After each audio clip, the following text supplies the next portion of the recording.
আজ সানির শরীরটা একটু খারাপ ছিল।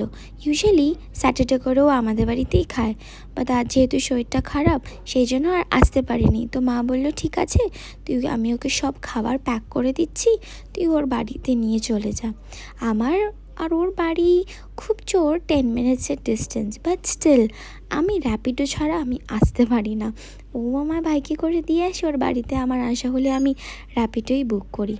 তো মা সব কটা তরকারি যেটা যেটা করেছিল এক একটা বাটিতে টিফিন বক্সে দিয়ে দিয়েছিল। আর ততক্ষণে আমি ওকে বললাম তুমি স্নানটা করো, আমি খাবারটা বেড়ে তোমাকে রেডি করে দিচ্ছি। ততক্ষণে ও স্নানটা করে নিচ্ছিল। করার পরে আমি সব কটা তরকারি এক একটা বাটিতে সুন্দর করে রেখে দিয়ে এসেছি। তারপরে ও এলো, স্নান টান করলো, করে টোরে খেতে বসেছে। খেতে মোটেই চাইছিল না, জ্বর মুখে কার খেতে ভালো লাগে। দেখো আমি ওষুধটাও নিয়ে এসেছি ওর জন্য, বাট ও যে বললো ওষুধটা ও আগেও খেয়েছে, ওই জন্য ওষুধটা আর খায়নি, জোর করে একটুখানি জাস্ট তরকারি দিয়ে ভাতটা খেলো। এমনিও ও একটু কিন্তু অল্পই খায়, সেরকম একটা বেশি খায় না।